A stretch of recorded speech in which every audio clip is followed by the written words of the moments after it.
외신 소식과 리뷰를 전해드리는 BK 뉴스입니다. 일본의 새로운 일왕이 즉위한다고 하죠. 이 즉위식을 명분으로 하여 이낙연 총리가 문재인 대통령의 친서를 들고 아베와의 짧은 회담도 조율하고 있다는 소식이 있었습니다. 한일 관계에 대하여 현재 비공개 대화가 오가고 있다고 하는데, 이것을 계기로 일단 상식을 가진 일본으로 회귀한 다음 양심을 가진 일본으로까지 발전하길 기대하는 마음인데요.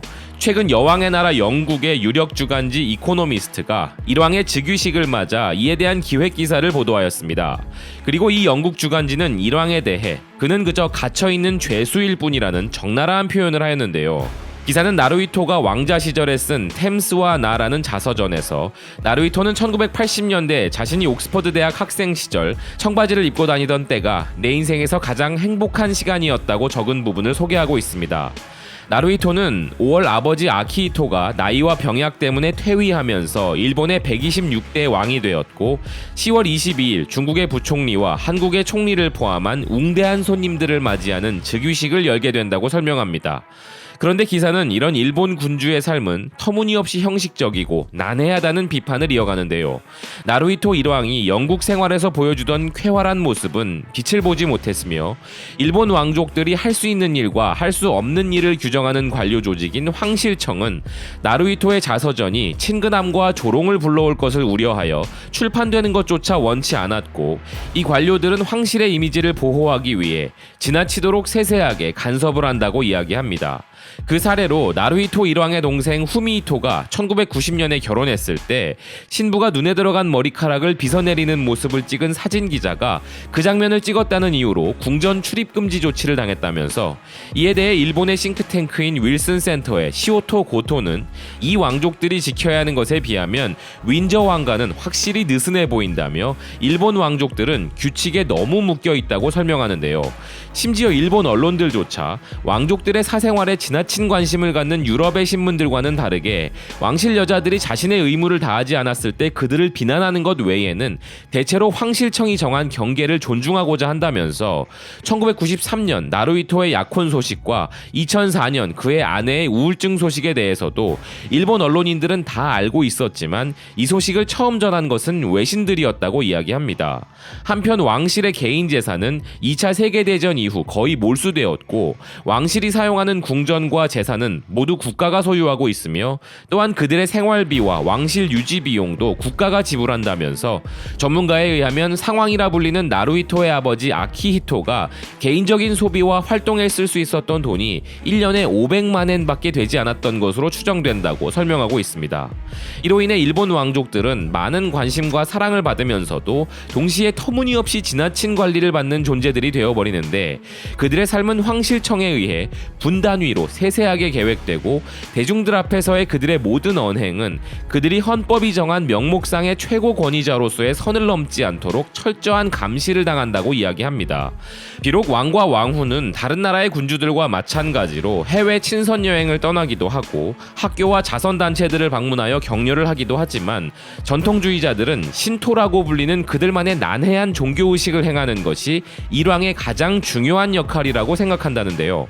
다음 달에도 일왕은 횃불을 든 사제들에 둘러싸여 일본의 2개 지역에서 가져온 쌀을 신들에게 바치며 수확에 대한 감사제를 드려야 하는데, 이때 일왕은 황실 정원사들로부터 제한된 도움을 받으면서 자신이 직접 수확한 쌀도 함께 바쳐야 한다고 합니다. 또한 마사코 왕비의 임무는 왕실의 누에를 손질하고 누에에게 뽕잎을 먹이고 볏짚으로 누에고치를 엮는 것이고, 1년에 몇 차례 고전시를 만들어 발표하는 것 또한 왕과 왕비의 직무라고 이야기합니다.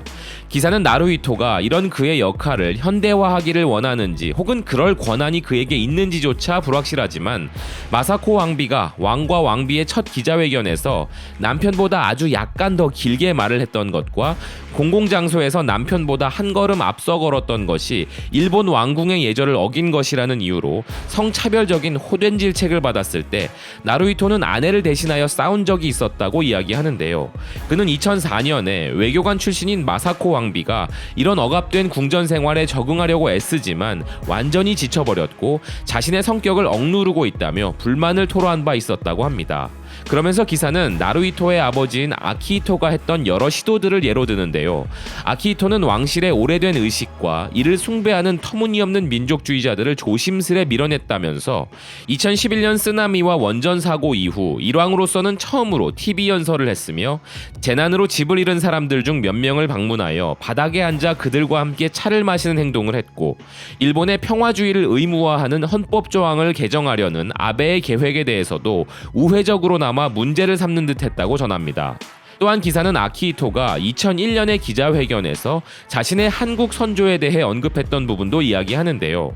이것은 그가 이 기자회견에서 50대 일왕인 간무 일왕의 어머니가 백제 무령왕의 후손이었다는 것을 밝혀 한국에도 널리 알려졌던 사건을 말하는 것입니다. 포틀랜드 주립대의 켄 루오프 교수는 아키히토의 이런 언급은 인종적 순수성에 집착하는 일본 사람들에 대한 아키히토의 비웃음이었다고 해석합니다.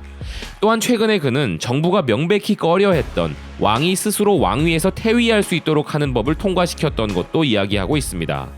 헌법상 일왕은 국가와 국민 통합의 상징이지만 그를 가두고 있는 왕실이라는 누에고치는 나루히토를 유물로 전락하게 할 위험이 있다는 이 기사는 나루히토 역시 그의 아버지 아키히토와 유사하게 전국을 순회할 때 비교적 격식을 차리지 않고 개를 쓰다듬기도 하며 학생들과 잡담을 나누기도 하지만 일본의 젊은 세대는 점점 왕실에 대한 관심이 줄어가고 있는데 왕족들은 그들과 접점을 만들 수 있는 자유가 너무 적어 보인다는 우려와 함께 마무리되고 있습니다.